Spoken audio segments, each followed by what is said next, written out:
Hubby slept with every woman except me. My soon-to-be ex-husband was a really gorgeous guy, and on our first date, I felt like the happiest woman alive. We decided when we married that I would make the majority of the money and handle the majority of the housekeeping while he cooked me supper and finished his bachelor's degree. That was the idea, at least. He failed class after class because he refused to perform the work and skipped class to play video games and moan about how miserable he was. During our dates before marriage, he was charming and attentive. He was lost in his own world after the marriage, and convincing him to go on a date night was like pulling teeth. After the honeymoon, they got less frequent and eventually ended after a year and a half. He preferred plump gals, and at 120 pounds, I wasn't quite enough for him. My weight, or lack thereof, had not been an issue for the we had before the marriage, but now the pressure was on for me to acquire weight. Every woman who enters a marriage trying to transform her guy into someone he is not, there is a man who does the same to his new wife. I couldn't talk about it with my female pals. In our culture, there are no words to describe a woman locked in a less marriage. I was probably the only lady in my state in her late 20s who had to beg her spouse for. So my marriage was afflicted from the start by an unnamed ailment. I had always assumed, probably stupidly, that marriage was intended to resolve rather than generate tension. I did not marry in order to never have again. Because he was depressed, he reduced the frequency of prepared meals from daily to once a week. He also no longer accompanied me to family and social gatherings. Again, I did not get married to attend gatherings alone. But I remained patient. I persuaded myself that it was his mental condition, not our marriage, that was the issue. When he mentioned contemplating suicide, I concealed any potentially deadly medicines. Every day, I came home from work hoping not to discover my spouse dead. When he declared he was going to walk out our front door and not come back until he died, I blocked it with my body and dialed 911.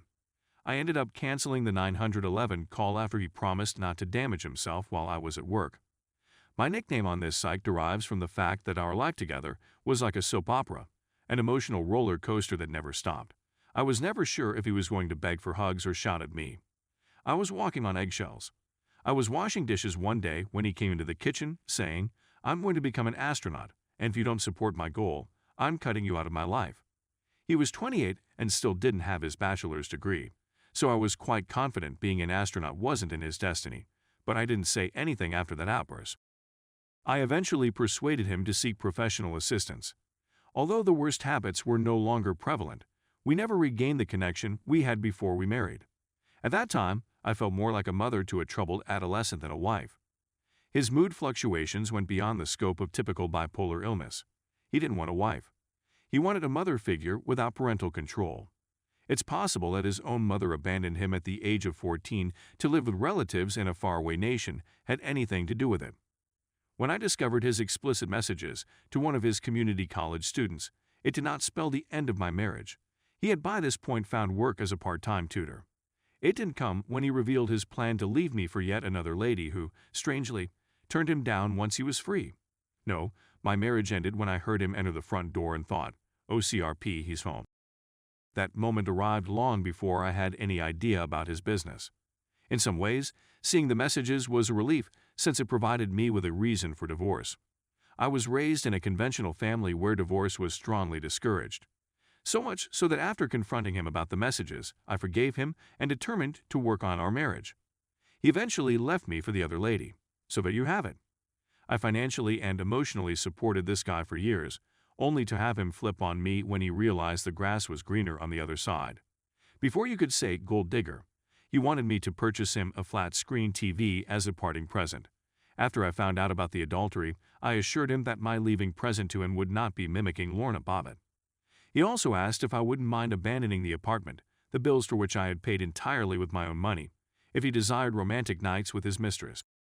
I advised him to boil his head, walk off a little pier, and then F himself. Some people's heads are so far up their own that they can't see straight. Slowly, my self-esteem began to recover. I had no idea how much I had given into him and how much of myself I had lost until I had nothing left to lose. He obtained our house due to some unique legal situations, but it was well worth it to be free again. My conservative upbringing completely failed me. When this COVID-19 thing is through, I'm going back to escorting. At the very least, they will perform the job for which they are getting paid.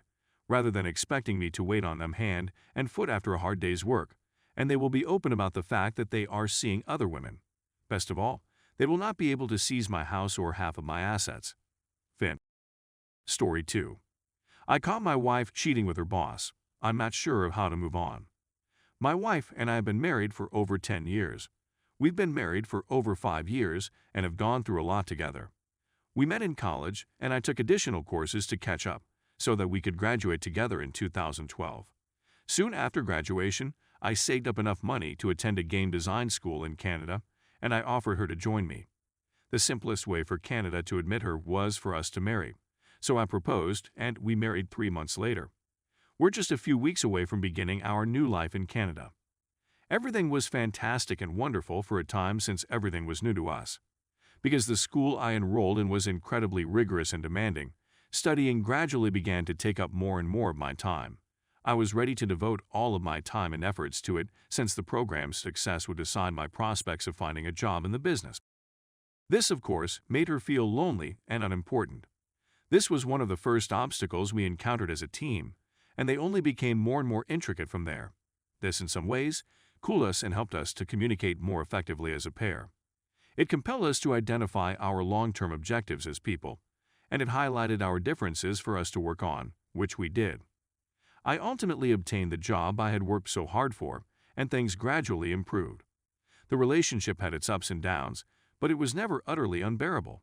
Until last year, that is. It was evident that some of our disagreements as a couple were becoming less difficult to resolve. There were, however, certain essential variances that were always there, so I chose to accept until I began to detest the amount of emotional strain I was putting myself through in order to enjoy a single weekend without bickering. This finally made me feel like I was married to a little sister who was trying to avoid an argument by walking on eggshells. My libido had entirely vanished, and I was frantic to discover out why. This is when the snowball began to roll down the hill. I couldn't stop staring at her as if she were demanding too much of me, and I could feel myself sinking into a vicious cycle that would lead me away from what I had battled for so long. I got more angry at my choices. Eventually, I felt entirely disconnected, and I began to rely only on my job and my interest to get me through the day. She expressed how lonely she felt, and with what little energy I had left, I attempted to convince her that this was all transitory, that this cycle was unusually dark, but that we would soon rise together and feel better again. When I found out last week, it felt like I was jumping into very cold water. I saw a text message from her supervisor flashing across the screen of her computer. It was late, and she had informed me she had gone dancing with her friends, so this was a red signal that I couldn't help but click on and initiate the discussion. I read a lot of stuff I wish I hadn't. As I scrolled through the discussion, I could feel my heart sinking and thumping harder and quicker. She was describing how his sister saw him touching her knee, and I ultimately discovered a message from him confirming interaction. I'm getting nauseated just thinking about it. I wish I had known things were that horrible earlier. After that night, I had a day to contemplate before confronting her. She revealed everything. While she was doing so, tears streamed down her cheeks, and I was taken aback. I couldn't exhibit any feelings at the time, since I was terrified and disappointed. I took it all in and offered her 2 options. We could stop everything right then and there, or we could gather our belongings and go away.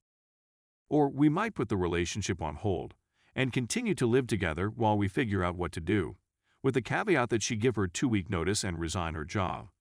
She decided to give the latter a go. It's been a week and a half now.